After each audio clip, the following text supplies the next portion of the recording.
मैं सरवण सिंह पंदेर शंभू मोर्चे से बोल रहा हूं। कल जो केंद्र से वार्ता हुई, केंद्र के मंत्री प्रहलाद जोशी, खेतीबाड़ी के सेक्रेटरी, फूड सप्लाई मंत्रालय के सेक्रेटरी, जिन्होंने अपना पक्ष रखा कि हमने 2014 से लेके 2024-25 तक जो एमएसपी में बड़ी बढ़ोतरी की है, उनका कहना था 56%, 56% एमएसपी में बढ़ोतरी हुई है। और उन्होंने ऐसा कहा, पीएम आशा और अन्य पॉलिसी हमने किसानों को उचित मूल्य फसल का देने के लिए बनाया है।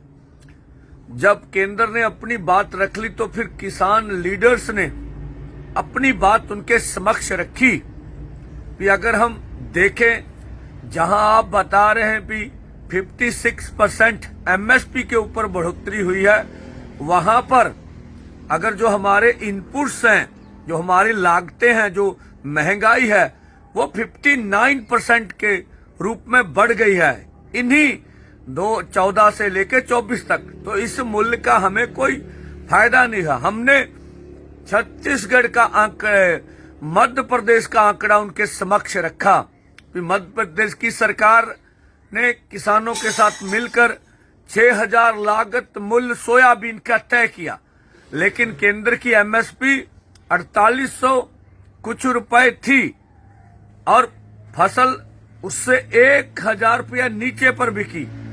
मध्य प्रदेश सरकार ने चिट्ठी लिखी केंद्र को कि आप 40% खरीदिए, लेकिन कल की मीटिंग उन्होंने कहा हमने 25% खरीदा। तो जो किसानों को अगर जो केंद्र दावा कर रहा भी मूल्य मिल रहा है, तो फिर ये आंदोलन की क्या जरूरत थी? किसान कर्ज के कारण खुदकुशियां को कर रहे हैं। और हमने कहा कि हमारी, आप बोल रहे हैं कि एमएसपी से ऊपर बहुत सी फसलें बिक रही हैं, उनका कहना था। हमने कहा तब फिर हमारा तर्क और वाजिब हो जाता है कि आप एमएसपी लीगल गारंटी कानून बनाइए।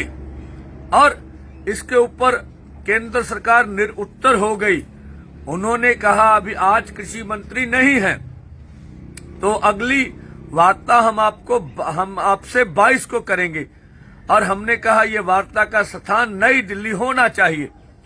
तो आगे देखते क्या निकलता। अगर केंद्र वार्ता जारी रखना चाहता है तो हमें कोई भी आपत्ति नहीं, हम चाहते बातचीत से मसलों का हल हो।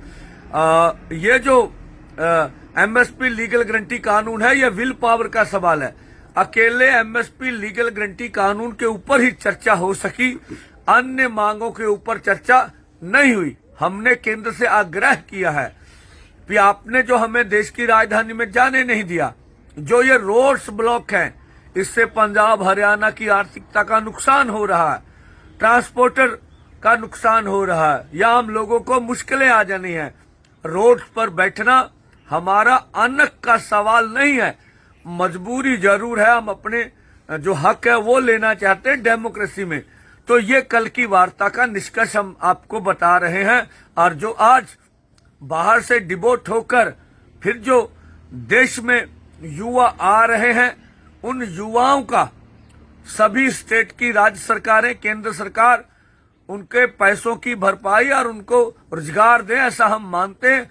ये भारत में बेरोजगारी का बोलता जागता सबूत है। हमारे देश के प्रधानमंत्री ने ट्रंप जी से इस मुद्दे में कोई बात नहीं कही, इसका हमें खेद रहेगा। धन्यवाद।